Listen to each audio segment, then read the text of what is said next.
If you're thinking about starting a consulting business this year, I'm going to show you how to do it in 5 simple steps. I'm also going to share the one thing that most people starting a business like this tend to miss, and that I've seen be the difference between a huge success and a failure. I've used the principles I'm about to show you in this video to create more than $250 million in sales for my clients, from solo consultancies to small and medium-sized businesses, startups, agencies, and even Fortune 500 brands like Microsoft, McDonald's, and a whole bunch more. If you're starting a consulting business from scratch, from total zero, the first thing you need to figure out is, what are you going to offer your clients? Now, this might sound a little bit strange if, like a lot of people who watch this YouTube channel, you're an experienced expert, you're already a manager or a corporate employee, because you've had a long and successful career. So it kind of makes sense that you would want to leverage the skills that have helped you do so well in your career into a consulting business. But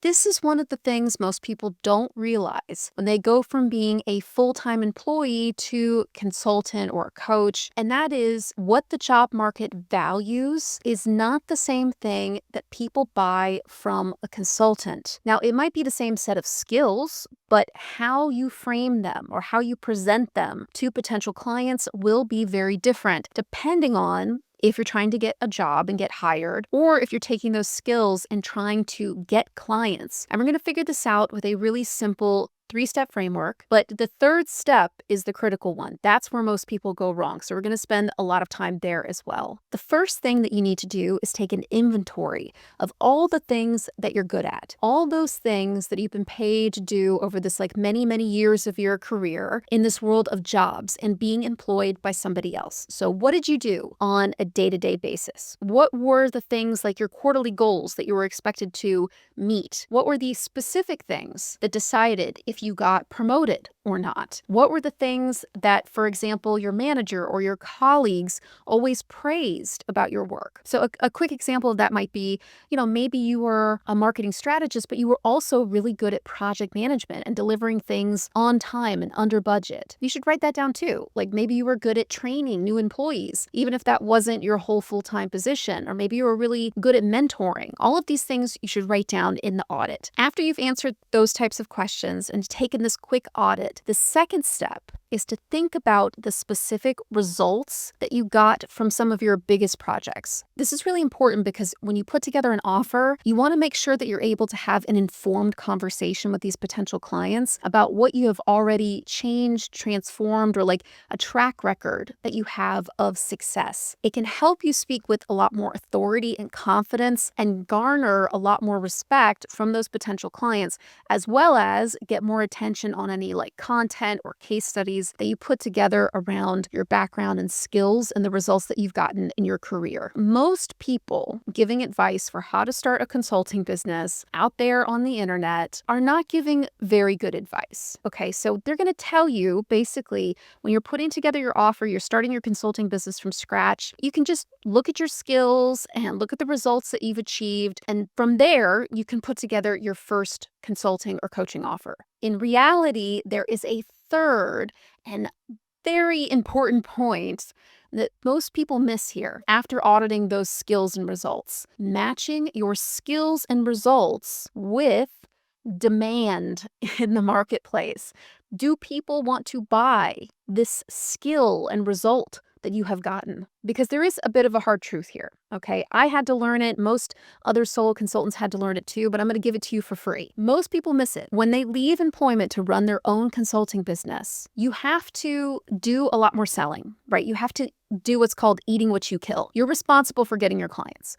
So it's critical that you do not waste time trying to convince people to buy something new that they're not really excited about buying, and instead take advantage of existing demand in the marketplace. Okay, so here's a really quick example. Let's say you're somebody who specialized in their career in CRM. So that's customer relationship management. So on a daily basis, a CRM strategist is probably managing a loyalty program. They're managing some email marketing. Maybe they're even putting together customer journey maps. And while these are all really good skills to have, and these skills can and will very quickly get you a job as like a senior manager of CRM or head of CRM. Not all of those things are going to be in high demand, especially by the types of people and the size of businesses who are in the market to hire a single consultant to handle. Okay, now as your business grows, these things will change, but think about this as starting from zero. And imagine your skills are kind of like a pizza. Every slice of the pizza is a different flavor. So it's going to be a very rare person that's going to come to you and buy like an entire pizza with all these different flavors. Instead, they're just going to want to buy whatever that favorite slice of pizza is, whatever that favorite flavor they have. That's what they want. They don't want the whole thing. So for the CRM example, that might mean there's like high demand for email marketing, but a much lower demand for loyalty program design. It doesn't mean that you're not great at that. It doesn't mean you'll never do it again. It just means you're going to have better results getting clients, building a consulting practice from zero based on the email marketing slice of that total kind of CRM pizza. I must be hungry. Okay.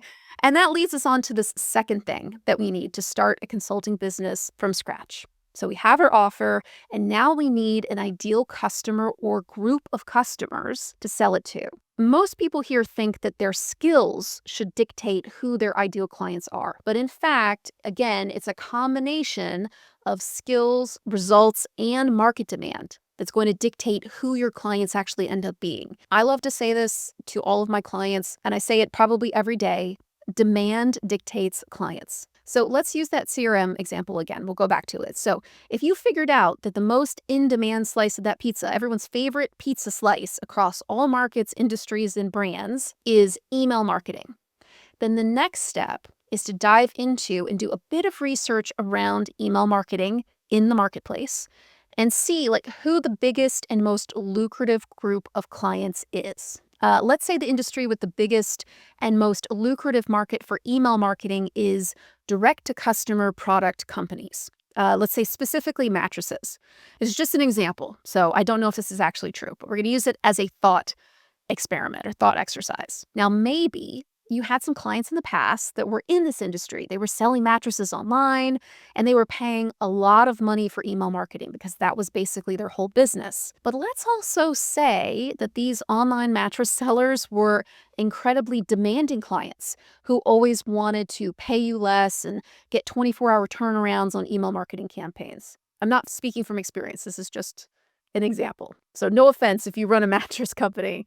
But even if it's very lucrative, it may not be compatible with the type of lifestyle that you want to create with your consulting business. Maybe you want to create this consulting business so you only have to work 4 days a week, or so you can always like have time to pick your kids up from school in the afternoon or take them in the morning. And that's just not compatible with what you know about the demands of the direct-to-customer mattress industry expectations. And, fill in the client here because we've all had those industries and clients who, you know what I'm talking about. It's really about finding a balance with your ideal customer between who needs your services the most, who's most likely to pay you a good, respectable rate for them, and how those things match your own personal preferences and lifestyle goals. Now, you can use a really simple 4x4 matrix like this one that I use with my clients to figure this out. And by the way, you can download all of these worksheets and frameworks that I'm sharing in this video at the link in the description, or you can use this fancy QR code. I have a ton of free resources for you because this is exactly what I help my clients do every single day inside of one-on-one coaching with me and my program, Chief Business Co-Pilot. So I help you figure out not only which offers are the easiest for you to put together based on your background and your skills and your qualifications, but also which ones are going to make you the most money without sacrificing your personal growth and your lifestyle goals. In all of these programs, we install a buyer psychology-based business operating system that will get you on track to build your very own $1 million plus solo business. Okay, so now that we have a handle on our skills, our results, we have our ideal clients, we need to figure out a third thing. and that is a very important one: how to deliver our consulting services. It might seem pretty, straightforward. You've all kind of worked with consultants before, probably, but there are a few ways that you can design a consulting business depending on what industry you're serving and how you want your business to work day to day. So, the first and most obvious one is a consulting project where a client gives you a challenge and you run off and you do all the work, and then you come back and you present your solution, usually, in a big PowerPoint deck in front of everybody.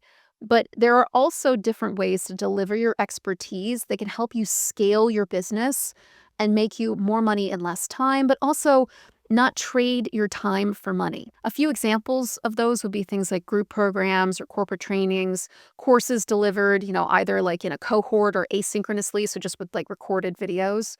You could write a book, you could start a YouTube channel like this, you could sell digital products or even coaching. It really just depends, again, on your lifestyle and income goals, as well as the types of skills you offer and who you offer them to. I've actually included a free thought starter list for all of this for consulting business models and your offer formats at this link, and it's with all the frameworks in the worksheet, so you only have to download from one thing. Having a clear idea of what formats you can package your expertise in beyond just kind of the normal delivering of consulting projects is also going to help you make your income more reliable and more insulated from things like economic pressure. So, for example, if we go into a recession, or we're in one when you're watching this video, recurring revenue at different price points can make it so that you can avoid the trap that most consultants fall into, which is a feast or famine financial cycle where income is way up one month and then it just doesn't exist for a couple of other months, which I can tell you from my experience and experience of my clients is incredibly stressful, both psychologically and financially. Now, the fourth thing to figure out when you're building your consulting business from scratch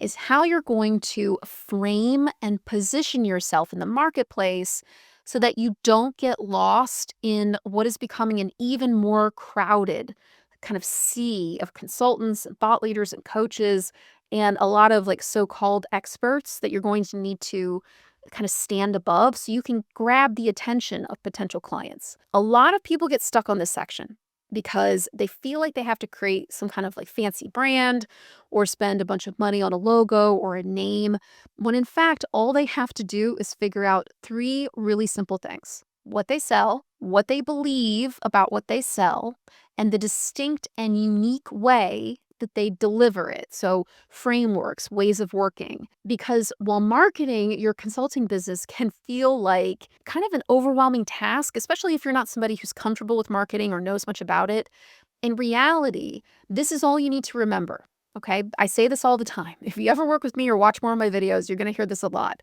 Marketing is memory making, and that is it. Okay, anything else is just a lot of confusing noise out there and distraction. Marketing is memory making. Your job is to figure out what makes you different.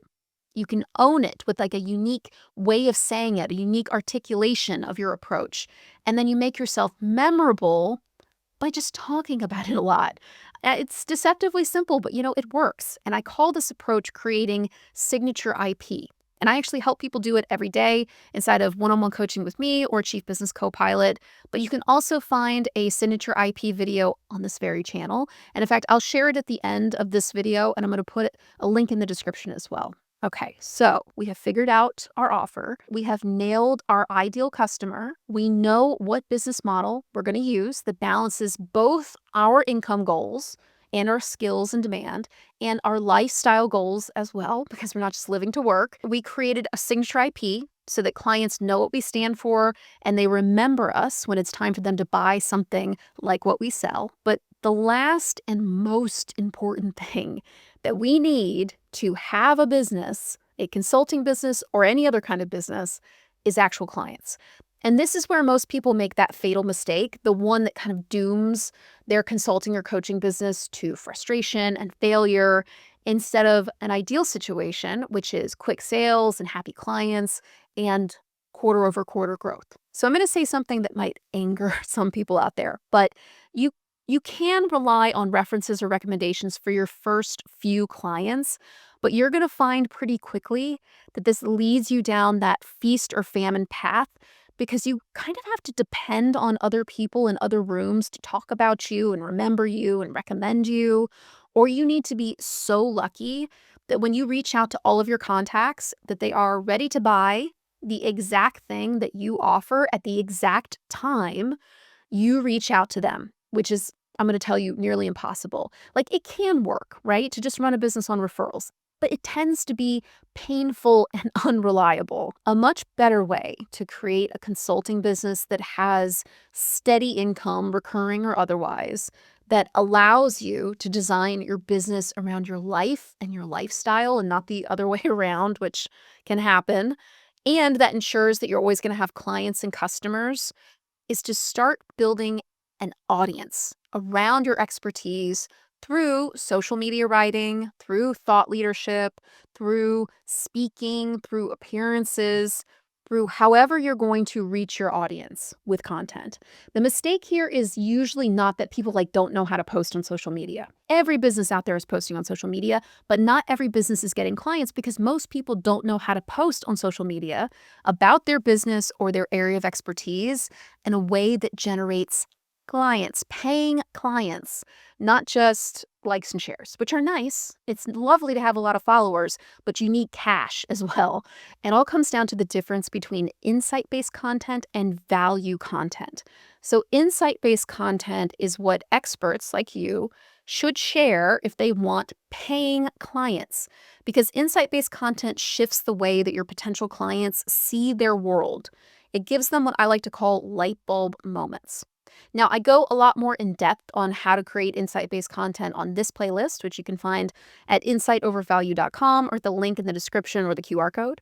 But the basic idea is that while most gurus are out there telling people, they need to give away all their expertise, give away all the answers inside of their head in order to attract clients and build authority, Gary V, I'm looking in your direction. In actuality, giving away all the answers means that people will take the answers and just never hire you. And you also end up attracting followers and subscribers, but the majority of them will be people like tire kickers, people who do what you do, who maybe want to steal your ideas, but they definitely don't want to hire you.